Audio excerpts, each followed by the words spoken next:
साथियों सुप्रभात।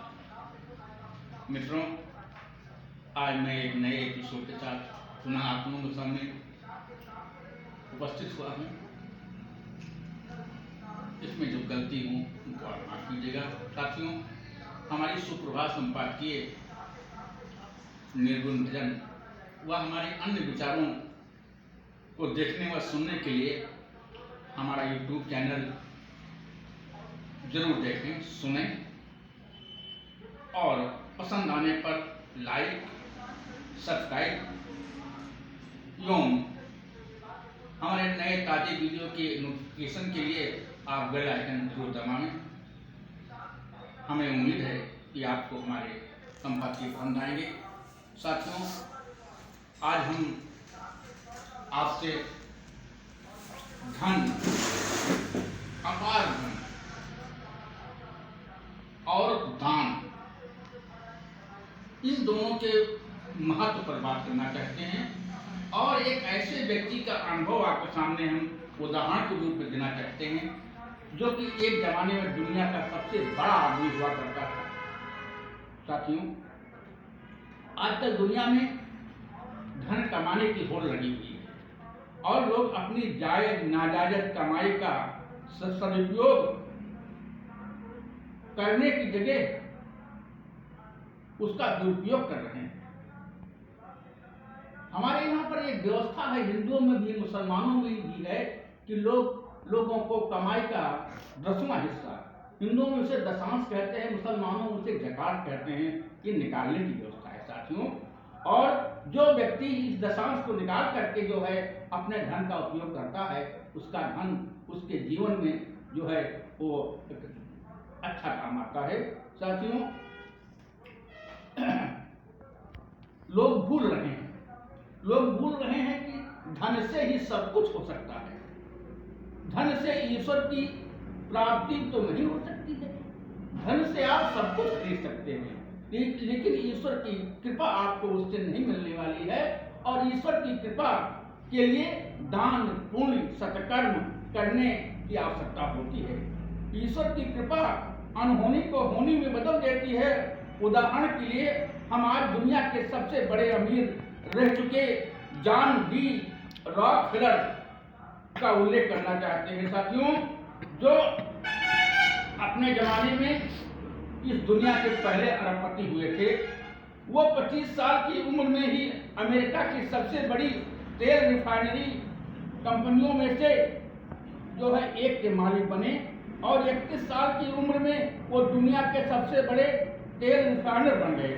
38 साल की उम्र में उन्होंने यूएस में 90% रिफाइंड तेल की कमान संभाल ली और 50 की उम्र तक वो देश के सबसे अमीर व्यक्ति बन गए।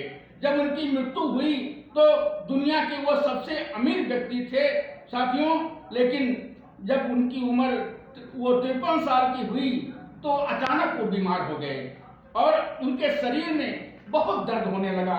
उनके सारे सिर के बाल झड़ गए। साथियों, सोचिए, पीड़ादायक अवस्था में दुनिया का एकमात्र अरबपति जो सब कुछ खरीद सकता था, वो केवल सूप और हल्के से हल्के स्नैक्स ही पचा सकने की उसके अंदर शक्ति बात जो है बाकी बची।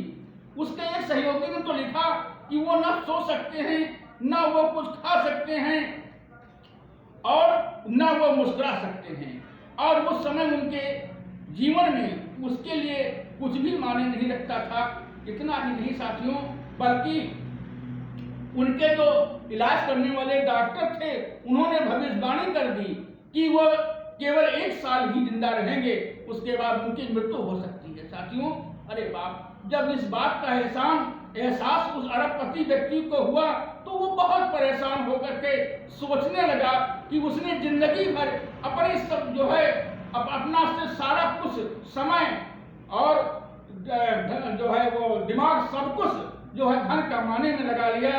अपने साथ जितना उसने जो कुछ भी कमाया है वो अपने साथ लेकर नहीं जाएगा और वो मर जाएगा। साथियों, उसके पास एक ही विकल्प बचा था। उनको सद्बुद्धि आ गई। साथियों, उन्होंने अपने वकीलों को बुलाया, अपने अकाउंटेंट को बुलाया, प्रबंधकों को बुलवाया और घोषणा की कि वो अपनी संपत्ति को जितना भी धन उनके पास है वो सारा का सारा धन जो है वो सरकारी वो अस्पतालों में, अनुसंधानों के कार्यों में, धर्मदान के कार्यों में उपयोग में लाना चाहते हैं।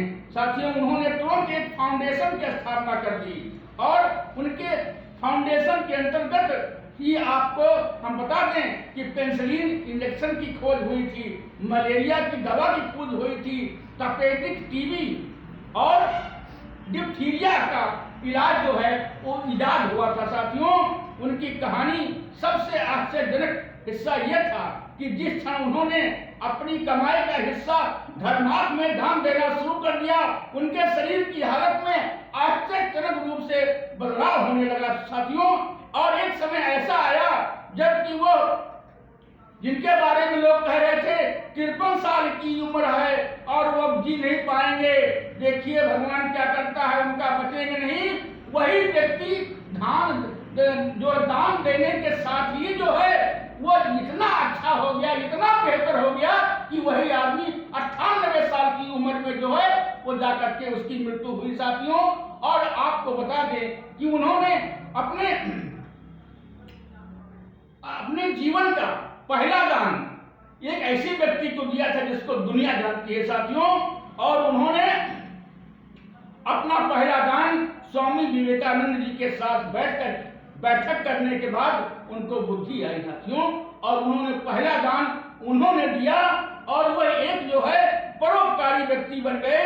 स्वामी विवेकानंद ने रॉकफेलर को संक्षेप में समझाया था कि उनका यह परोपकार गरीबों और संकटग्रस्त लोगों की मदद करने का एक सशक्त माध्यम है।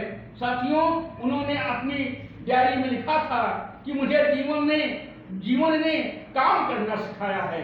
मेरे जीवन की एक लंबी सुखद यात्रा है, काम और आनंद से भरपूर है।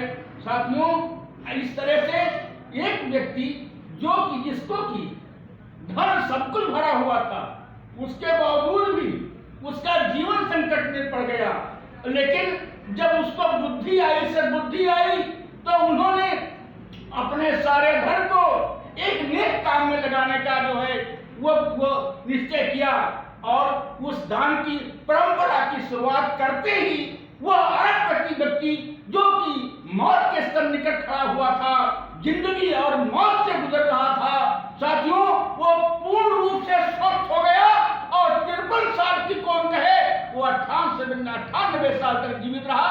साथियों, दान का बहुत महत्व है, दान का बहुत महत्व है। मित्रों, जो व्यक्ति दान देने लगता है उसके पास धन आने लगता है। साथियों, और आप चाहे जो कमा लीजिए, आपके साथ कुछ जाने वाला नहीं है। मुट्ठी बांधे आए जगत में और मुट्ठी खोल कर जाना है। साथियों, कुछ भी नहीं बचेगा। दान का जीवन में महत्व रखिए, खूब कमाइए, नाजायज मत कमाइए, जो जायज कमाइए, उस जायज कमाई में से 10वां हिस्सा आप नेक कार्यों में दान जरूर दीजिए। साथियों, आपका जीवन धन्य हो जाएगा, आप निरोगी रहेंगे, आपकी संतानें खुश रहेंगी, आप खुश रहेंगे और आने वाली पीढ़ियां आपको याद करती रहेंगी। जैसे कि आज जो है वो जॉन रेफर को जो लोग याद करते हैं, उनके धन से जो है जो तमाम तरह के आविष्कार हुए हैं वो लोग याद कर रहे हैं और वो मर करके भी इस दुनिया में अमर है। साथियों, इन्हीं शब्दों के साथ अगर कोई गलती हुई हो तो माफ कीजिएगा। जय रथ, सुप्रभात, वंदे मातरम, नमस्कार, जय भारत।